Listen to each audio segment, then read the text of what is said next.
Greetings, everybody. Hope you're doing well. This morning, there's something I want to talk about that I'm really pretty fired up about. And it is a reality in my life.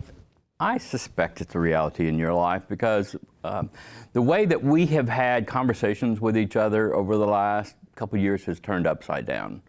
I don't know about you all, but I have folks, friends, family, that look at the world differently than I do. And the notion of having conversations with them has at times become painful. I have avoided friends. I have avoided acquaintances, church members, and others with whom we just see the world differently. But what has ended up happening is we get into these battle royals about who's more right. And I know that you know that that's a beating, isn't it? When you're in a conversation with somebody, or at least you hoped it would be, and suddenly it shifts to, well, who's going to win this? Man, I just throw in the towel. A lot of times I just shut down. I have a little moment of anger, and then I just say, the heck with it. I wonder about you. Do you find yourselves stuck in a camp? Christian, non-Christian, red person, blue person, liberal, progressive, black, white, brown, rich, poor. We've put these labels on, and then we function out of those, and it's almost as if I just have to defend my ground at all cost. I don't want to live that way. Do you want to live that way? Man, what a limited environment we're in. If everybody we do life with has to agree to the T with everything we say or do, that's I'll check out of that. Count me out. I'll move on to another community. Some months ago, we talked about a sermon I had done and emphasis we were doing on the book of James. If you're a Christian, or at least just read the Bible every now and then, in chapter 1, James says, be quick to listen, slow to speak, slow to anger. Quick, slow, slow.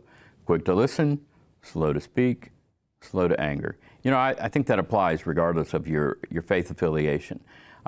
And I wanted to use that as a springboard then and hold over and against this great book that I have been introduced to by a guy named Adam Grant, a big thinker, deep thinker, Wharton Business School professor. It's called Think Again.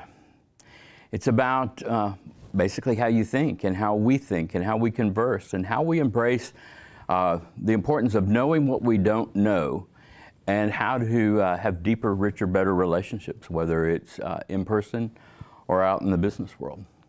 He acknowledges the truth that we've already kind of talked about here for a minute it's many of us go into a conversation with this assumption that it's my job to fix your thinking. It's my job to save you from yourself. It's my job, my honor, my responsibility to correct you. And sometimes, gosh, it's at all cost. He throws out this notion, and I wonder, and I want you to write these down if you are in a place where you can do this. He says that many times we take on one or maybe even a couple of these roles. He talks about those who have conversations as if they're the preacher. And just a little broad generalization here. Many preachers think they know the truth, that I know best. You're honored to hear me speak because I'm the preacher, and well, just trust me. How many times have you had that conversation? Or maybe a professor kind of person who says, I know better. I know all there is to know about this, and I'm confident I know more than you do, so listen to me. Maybe you're a prosecutor, and it's your task in listening to dissect or destroy the person on the other side, to prove everything they say is wrong, and if you need to go after the character of that person. Whew, that's horrible.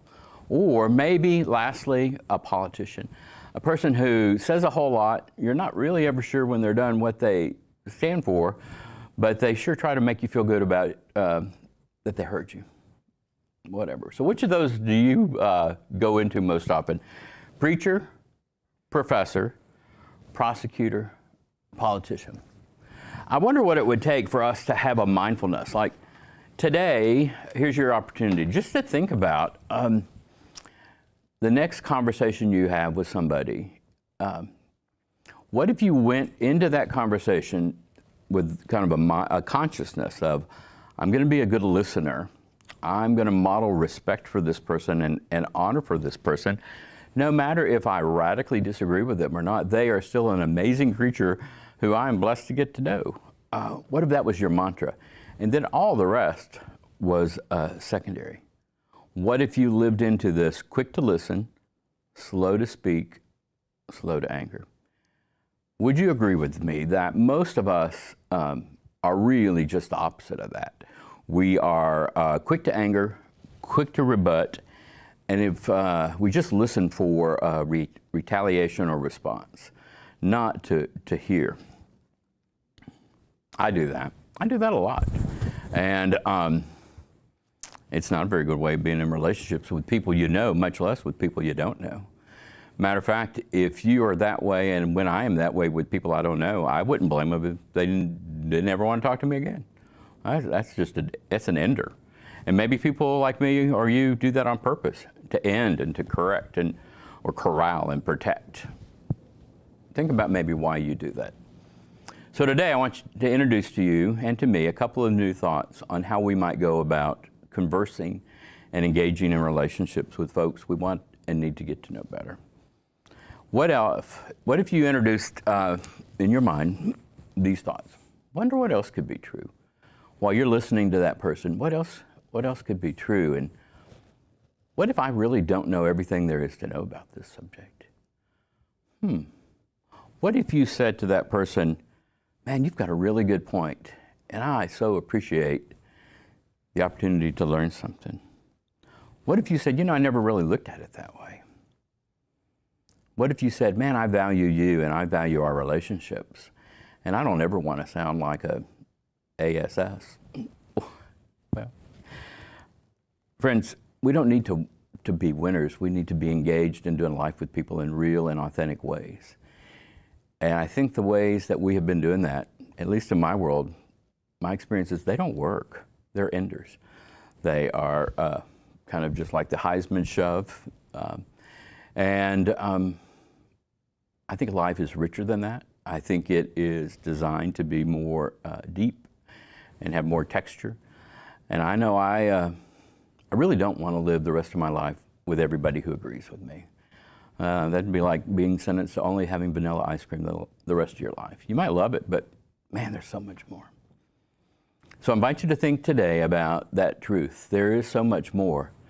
There is so much that you and I don't know. There is so much that we need to know to love and honor and respect those that we are given the great opportunity to do life with. If you're a Christian, I think that embraces the gospel soundly. If you're not a person of faith, I think that embraces humanity soundly. I'd love to hear your thoughts on that.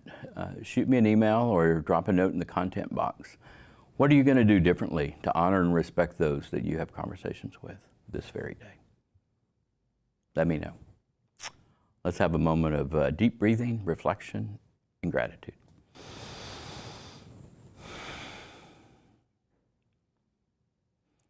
Creator, help me this day to be quick to listen and slow to speak, quick to honor and respect. Help me in all of my relationships to show vulnerability and respect. Thank you. Amen. Have a great day. As always, we encourage you, if you're getting something out of Morning Pause, share it. Just go on Facebook, share it, YouTube, share it, send it to a friend, say, hey, look what this crazy guy had to say today. Anyway, have a great day. Take care, everybody.